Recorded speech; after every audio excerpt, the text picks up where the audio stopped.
Más o menos desde los 8 años empecé a leer y me empecé a gustar, saber cosas de la historia. Terminé la preparatoria en San Luis, pues decidí irme a México y me dediqué por la historia. Me gusta meterme en los archivos, todo eso, se me va el hambre, se me olvida todo. Si tengo problemas, pues se me olvidaron.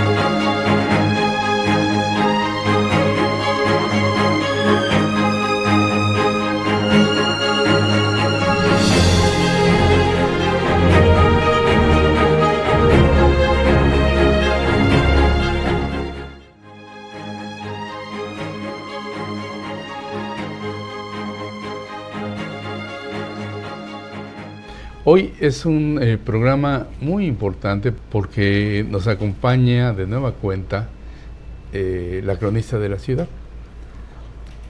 Su nombre, María Isabel Verdugo Fimbres. Maestra, ¿cómo está?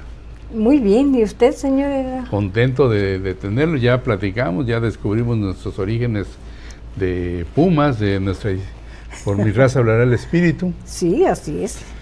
Historia, la licenciatura en Historia por la UNAM. ¿Cómo empezó usted a ver los entreveros de nuestra historia?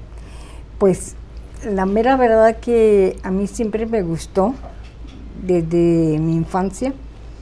Más o menos desde los 8 años empecé a leer y me empecé a gustar, saber cosas de la historia.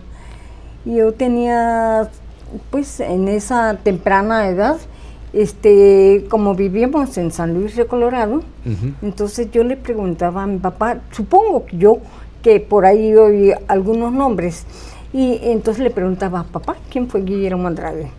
Y luego le preguntaba, ¿cómo se fundó San Luis? Y me decía que no sabía.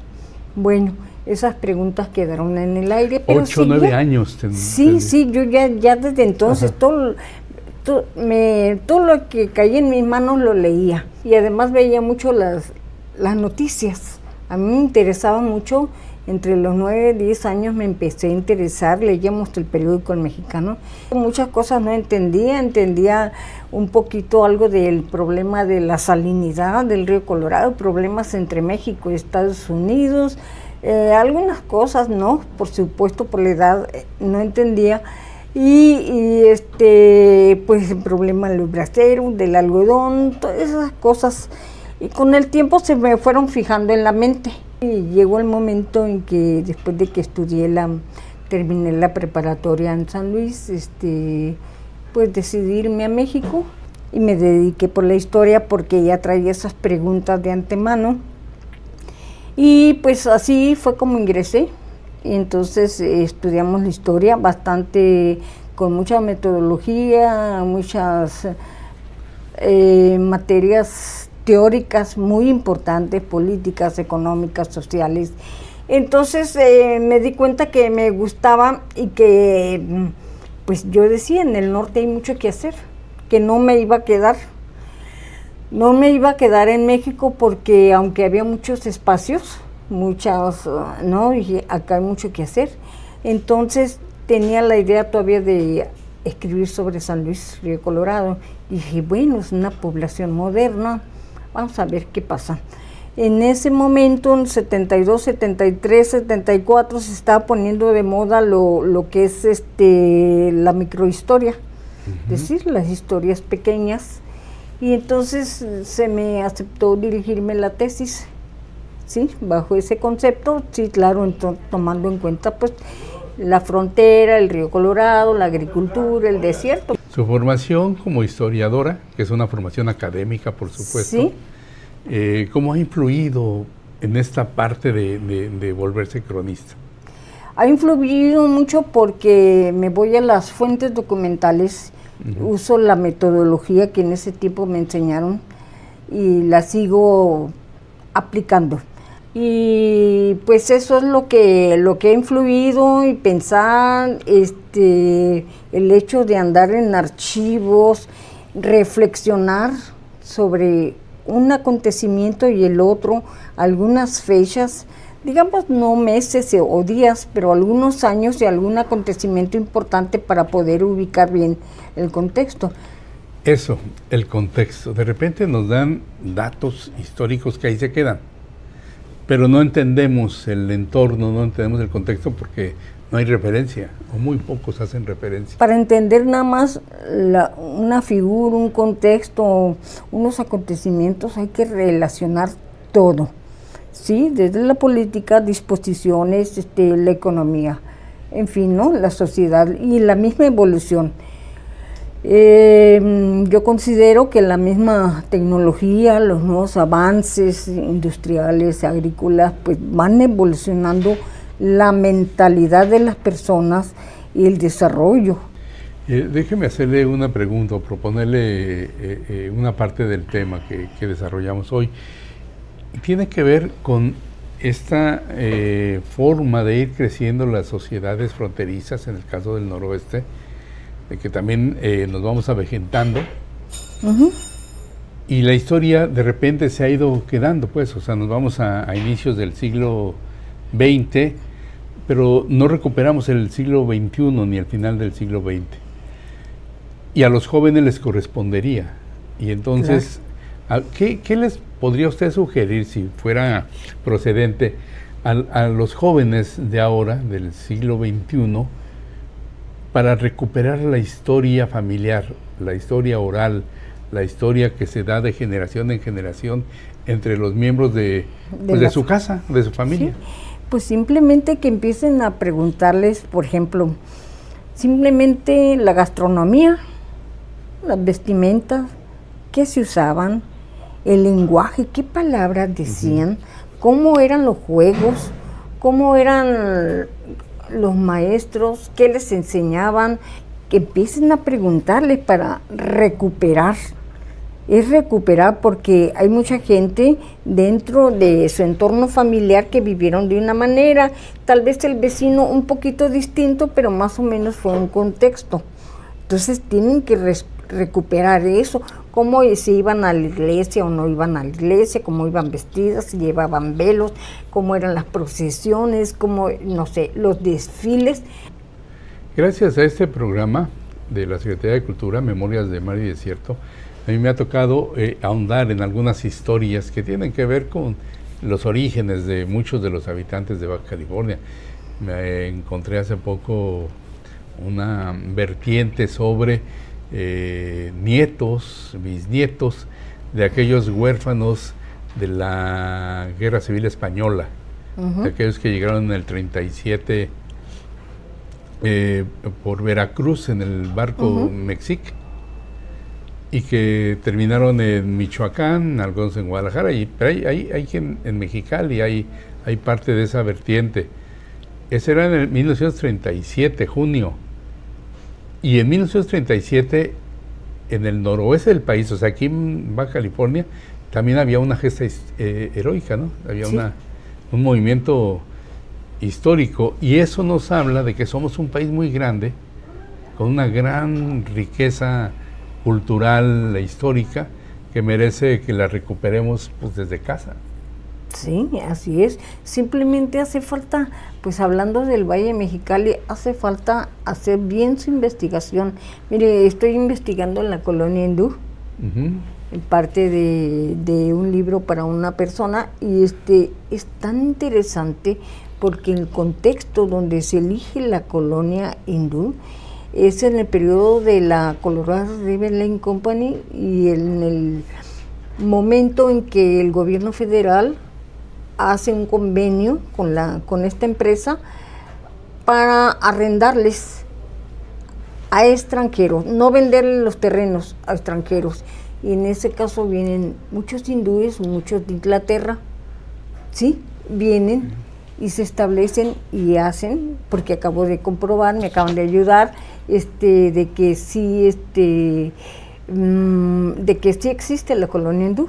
no sabía. O sea, la colonia hindú se debe a una comunidad A hindú. una comunidad hindú que la Colorado celebró contratos con algunos hindúes de origen, súbditos británicos que se vinieron a México.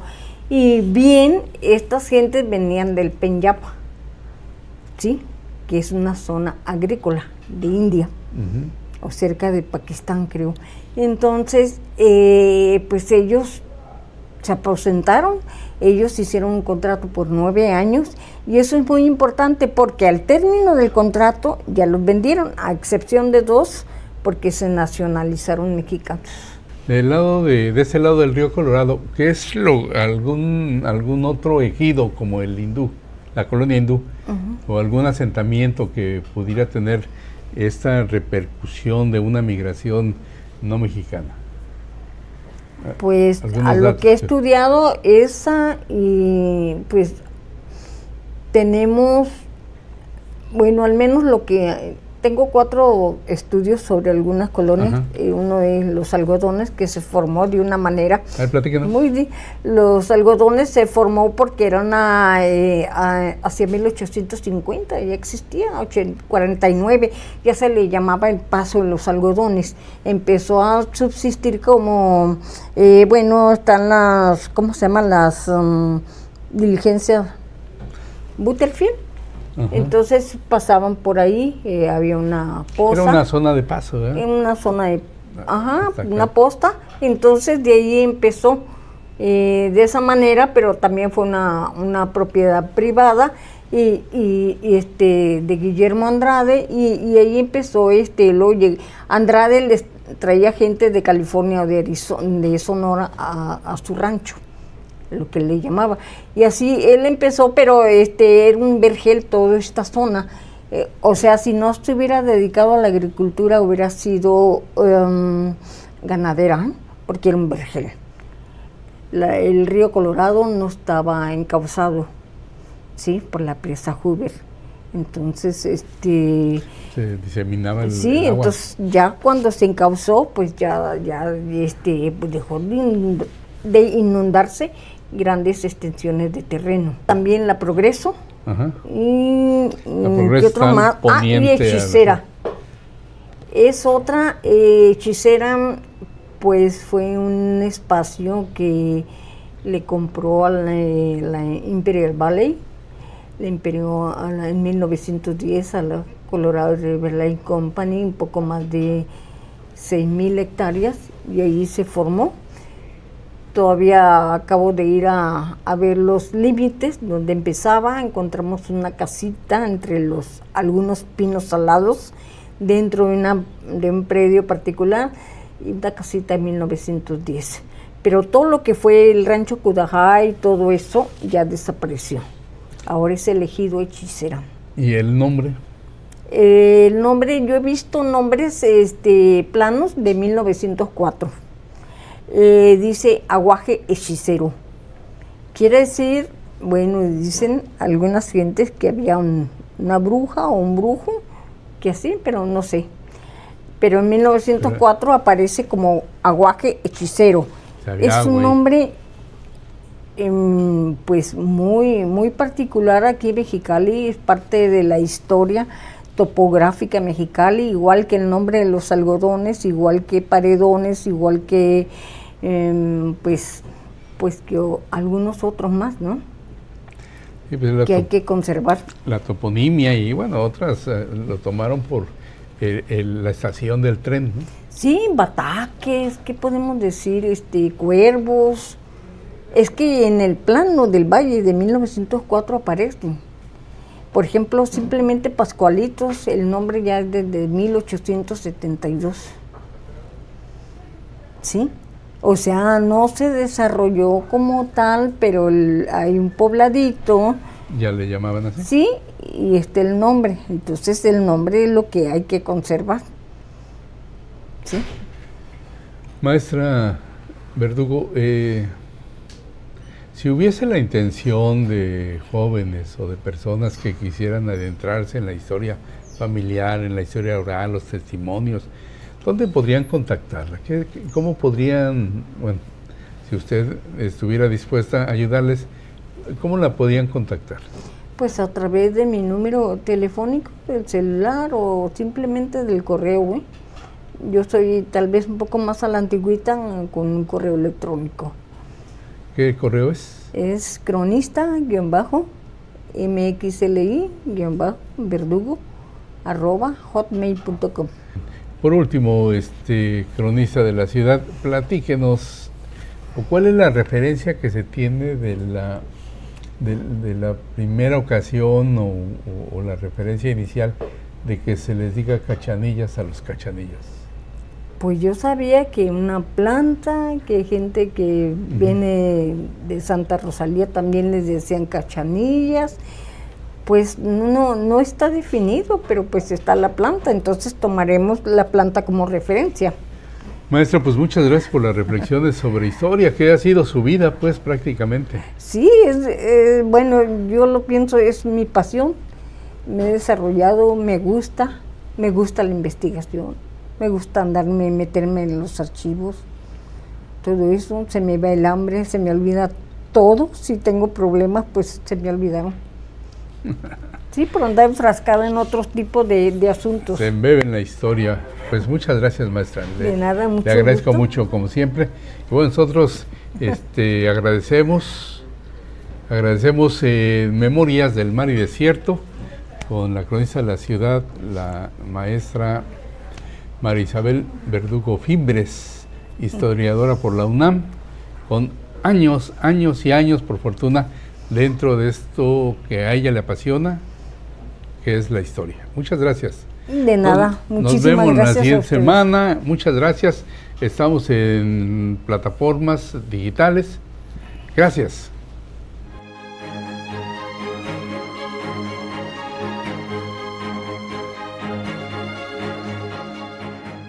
Gracias, Antonio. Seguimos con la sección Un millón de historias que contar. Precisamente porque en el Archivo Histórico del Estado, adscrito a la Secretaría de Cultura, tenemos cerca de 1 millón de documentos muy interesantes, y esta sección pues está en el marco de los 100 años de este edificio que se ubica el archivo, que era la antigua Biblioteca Pública, inaugurada en 1925. Y hoy vamos a platicarles de un documento firmado por uno de los personajes más importantes, más simbólicos del desarrollo artístico y cultural en Baja California. Se trata del profesor Rubén Vizcaíno Valencia, un personaje icónico, muy representativo, como un gran promotor de nuestra cultura regional. Pero resulta que precisamente por esas inquietudes del profesor Rubén Vizcaíno, creó en 1965 la Asociación de Escritores de Baja California, que en 1967 se convirtió en la Asociación de Escritores de toda la península de Baja California, desde Tijuana hasta La Paz. Y en ese documento, firmado por él, y que viene todo el directorio de toda la junta directiva, con una serie de intelectuales, escritores, poetas, periodistas, culturales, de toda la entidad, y que precisamente Gabriel Trujillo Muñoz la ha calificado como la generación de la California. En este oficio, Rubén Vizcaíno en 1969 le manda una carta al gobernador Raúl Sánchez Díaz pidiéndole o solicitándole y felicitándole porque se va a asignar un recurso del presupuesto del gobierno del estado para rescatar las misiones de nuestra entidad. Pero él le pide al gobernador que por ningún motivo se vaya a contratar a historiadores, ni antropólogos, ni arqueólogos estadounidenses, sino que sean mexicanos. Él le pide que en nuestro país y en Baja California hay gente capacitada para hacer estudios de investigación histórica, de estudios antropológicos y arqueológicos de las misiones, y que por lo tanto sugiere que se haga un congreso o un coloquio con solamente participantes de intelectuales mexicanos. Creo que eso es muy interesante porque Vizcaíno y la Asociación de Escritores le da ese valor a nuestra intelectualidad local. Espero que haya sido de su interés. Nos vemos a la siguiente.